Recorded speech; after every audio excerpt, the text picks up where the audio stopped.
Howdy, it's Liz, and I am participating in the Friendly Junk Journal People Facebook page challenge for the 12 Days of Christmas, and making videos to encourage people to try junk journaling or to use their junk journaling skills and supplies to make gifts for other people. And this is for the Embellished Paperclip Challenge. These actually are all paper clips. If you can see the clip on the back, they are of folded, stamped, glued paper, and I'm going to show you how to make them. And the reason that I decided to do these was because this artwork that you see in the smaller squares on the paper clips is available from a website called thegraphicsfairy.com, and it's a subscription service. And I'll show you how it comes. Here we go.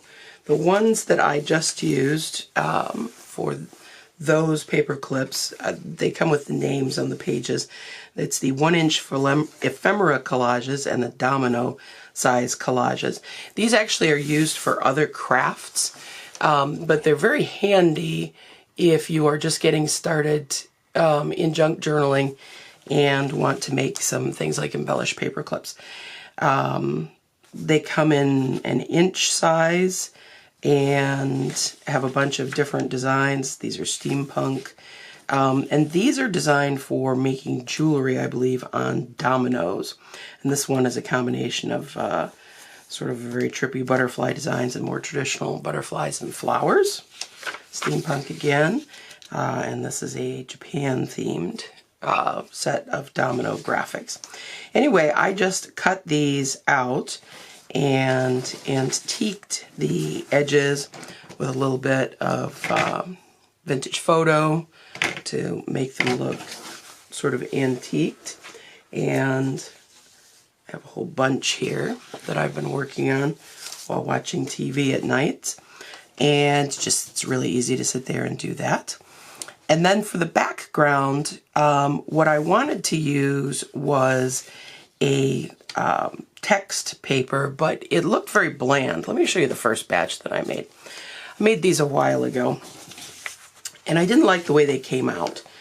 I used a color around the edge of the image that sort of coordinated, and then just text paper.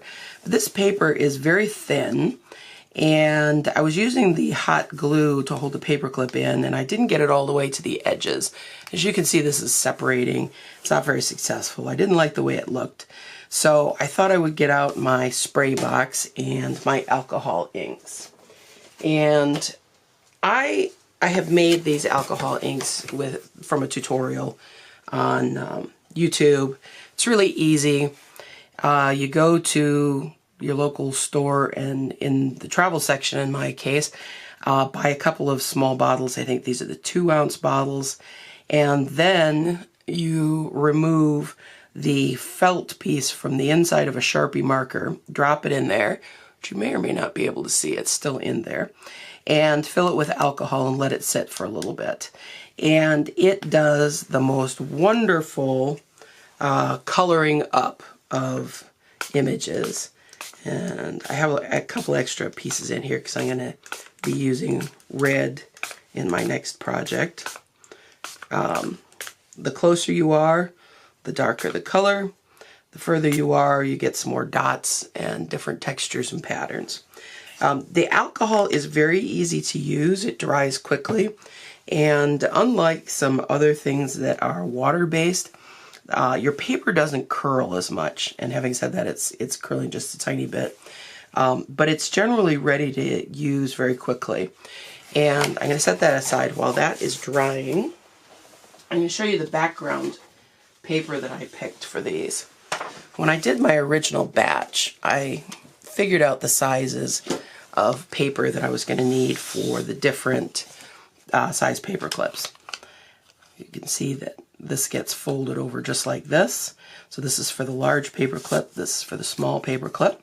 And then I made these little templates and kept them with the sizes on them so that I would know the next time I tried to make them. So for the large size paper clips, you want your paper to be 1.5 inches, or at least I made mine 1.5 inches, by 4 3/4 inches long. And for the small size paper clips, it's 1.5 inches wide by 3 inches long.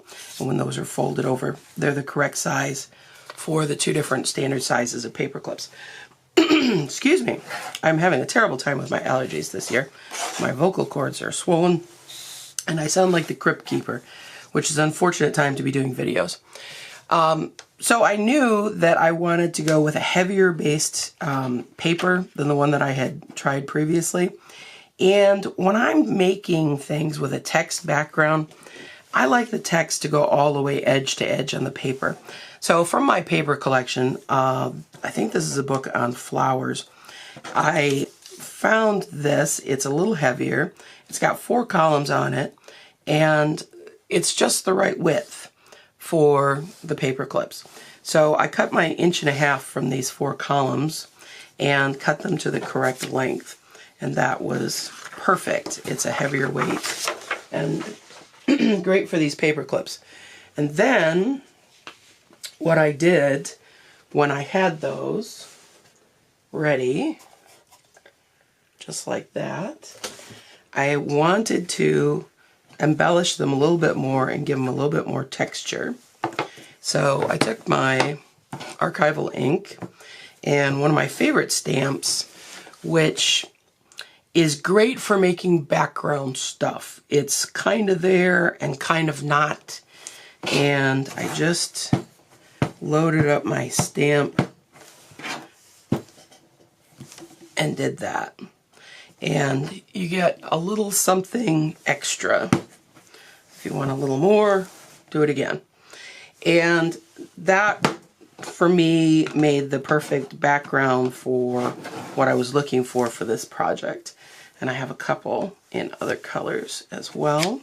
Here we are with the purple on purple. And this is a mixture of backgrounds of yellow and green. And then I think I used the rose madder on that. And then this is the red with red on top. And then I simply folded these in half. They're the right size, and just eyeball it, give it a little press there. And to put in the paper clip so that it is flush to the surface, oh, and make sure that your text is going upright on the front, reading right side up.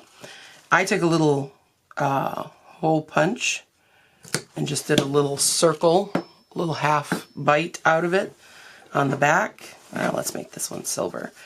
And then slide the paper clip, and I like to do the long side inside for these here, so then it will be hidden and it won't stick out the top.